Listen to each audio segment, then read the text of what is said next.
Voltaire, dictionnaire philosophique, article Noël. Personne n'ignore que c'est la fête de la naissance de Jésus. La plus ancienne fête qui ait été célébrée dans l'Église, après celle de la Pâque et de la Pentecôte, ce fut celle du baptême de Jésus. Il n'y avait encore que ces trois fêtes quand saint Chrysostome prononça son homélie sur la Pentecôte. Ne parlons pas des fêtes de martyrs qui étaient d'un ordre fort inférieur. On nomma celle du baptême de Jésus l'épiphanie, à l'exemple des Grecs qui donnaient ce nom aux fêtes qu'ils célébraient en mémoire de l'apparition ou de la manifestation des dieux sur la terre, parce que ce ne fut qu'après son baptême que Jésus commença de prêcher l'Évangile.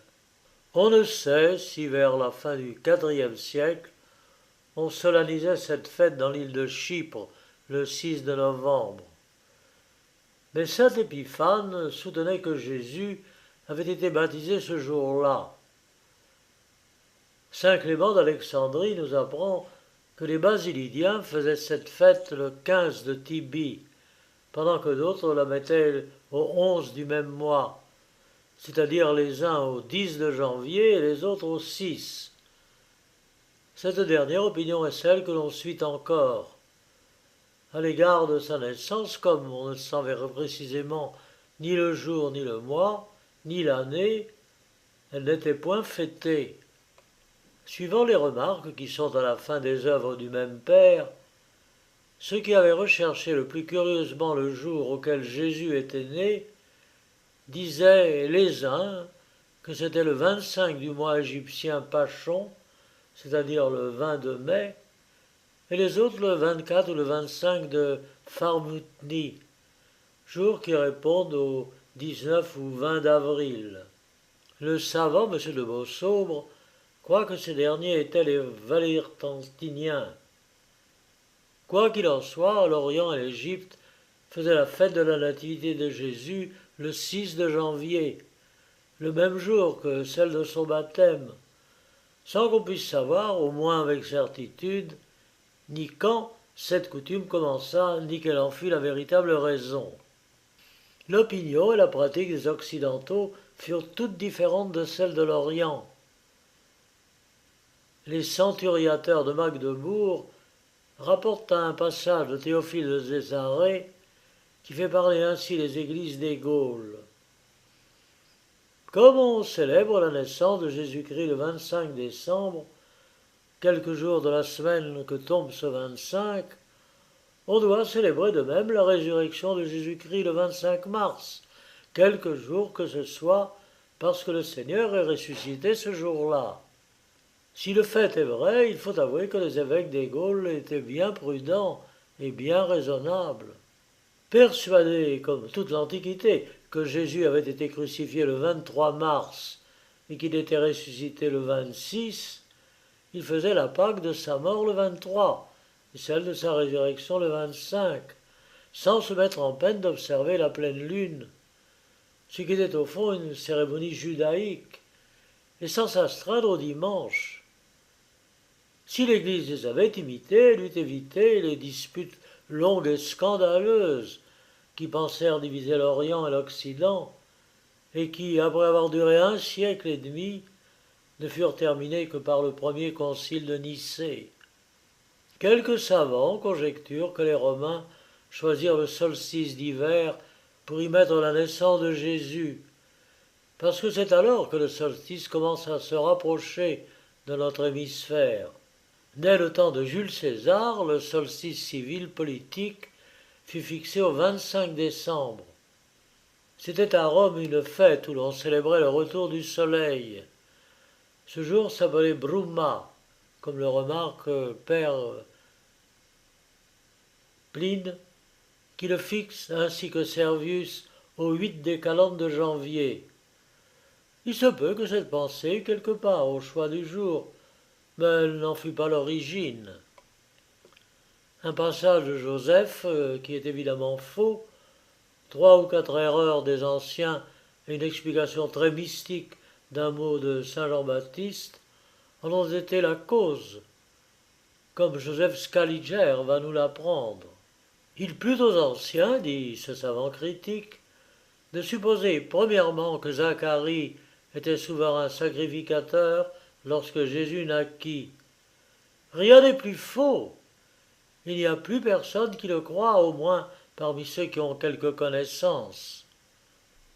Secondement, les anciens supposèrent ensuite que Zacharie était dans le lieu très saint et qu'il y offrait le parfum lorsque l'ange lui apparut et lui annonça la naissance d'un fils.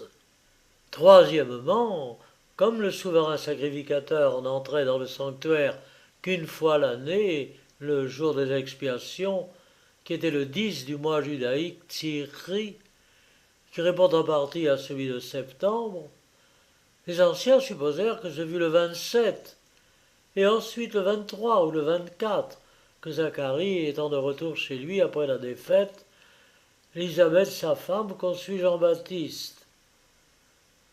C'est ce qui fit mettre la fête de la conception de ce saint à ces jours-là. Comme les femmes portent leurs enfants ordinairement 261, 10 ou 274 jours, il fallut placer la naissance de Saint Jean au 24 juin. Voilà l'origine de la Saint-Jean. Voici celle de Noël qui en dépend. Quatrièmement, on suppose qu'il y eut 6 mois entiers entre la conception de Jean-Baptiste et celle de Jésus. Quoique l'ange dit simplement à Marie que c'était alors le 6e mois de la grossesse d'Élisabeth. On mit donc conséquemment la conception de Jésus au 25 mars, et l'on conclut de ces diverses suppositions que Jésus devait être né le 25 décembre, 9 mois précisément après sa conception. Il y a bien du merveilleux dans ces arrangements. Ce n'est pas un des moindres que les 4 points cardinaux de l'année, qui sont les 2 équinoxes et les 2 solstices, tels qu'on les avait placés alors, soit à marquer les conceptions et les naissances de Jean-Baptiste et de Jésus. Mais voici un merveilleux bien plus digne d'être remarqué.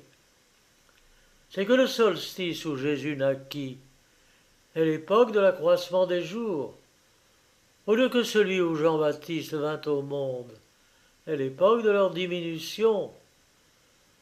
C'est ce que le saint précurseur avait insinué d'une manière très mystique dans ces mots où parlons de Jésus. Il faut, dit-il, qu'il croisse et que je diminue. C'est à quoi Prudence fait allusion dans une hymne sur la nativité du Seigneur. Cependant, saint Léon dit que de son temps, il y avait à Rome des gens qui disaient que ce qui rendait la fête vénérable était moins la naissance de Jésus que le retour, et comme il s'exprimait, la nouvelle naissance du soleil. Saint Épiphane assure qu'il est constant que Jésus naquit le 6 de janvier.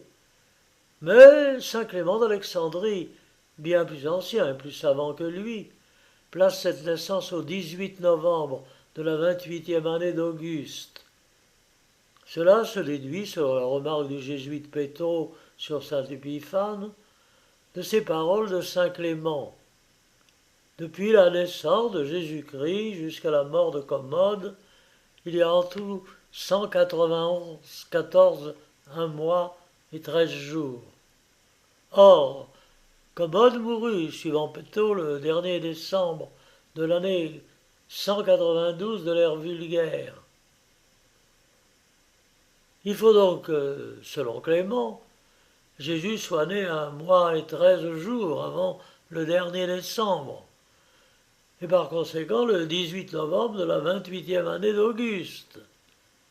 Sur quoi il faut observer que saint Clément ne compte les années d'Auguste que depuis la mort d'Antoine et la prise d'Alexandrie, parce que ce fut alors que ce prince resta seul maître de l'Empire.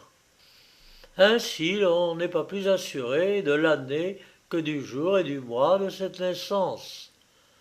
Quoique saint Luc déclare qu'il s'est exactement informé de toutes ces choses depuis leur premier commencement, il fait assez voir qu'il ne savait pas exactement l'âge de Jésus, quand il dit qu'il avait environ 30 ans lorsqu'il fut baptisé. En effet, cet évangéliste fait naître Jésus l'année d'un dénombrement, qui fut fait, selon lui, par Sinius ou Sinnius, gouverneur de Syrie, tandis que ce fut par Sentius Saturnius, si l'on en croit Tertullien. Mais Saturnius avait déjà quitté la province la dernière année d'Hérode, et avait eu pour successeur Quintilius Varus, comme nous l'apprenons de Tacite. Et Publius Sulpicius Quirinus ou Quirinius, dont on veut apparemment parler Saint Luc, ne succéda à Quintilius Varus qu'environ 10 ans après la mort d'Hérode, lorsqu'Archélaüs, roi de Judée, fut relégué par Auguste, comme le dit Joseph dans ses Antiquités judaïques.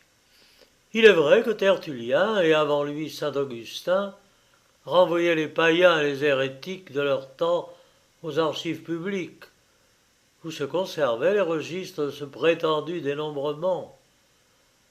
Mais Tertullien renvoyait également aux archives publiques pour y trouver la nuit arrivée en plein midi, au temps de la passion de Jésus, comme nous l'avons dit à l'article Éclipse, où nous avons observé le peu d'exactitude de ces deux pères et de leurs pareils, en citant les monuments publics, à propos de l'inscription d'une statue que saint Justin, lequel assurait l'avoir vue à Rome, disait être dédiée à Simon le magicien, et qu'il était un dieu des anciens Sabins. Au reste, on ne sera point étonné de ces incertitudes, si l'on fait attention que Jésus ne fut connu de ses disciples qu'après qu'il eut reçu le baptême de Jean. C'est expressément à commencer depuis ce baptême que Pierre veut que le successeur de Judas rende témoigne de Jésus. Et, selon les Actes des Apôtres, Pierre entend parler de tout le temps que Jésus a vécu avec eux.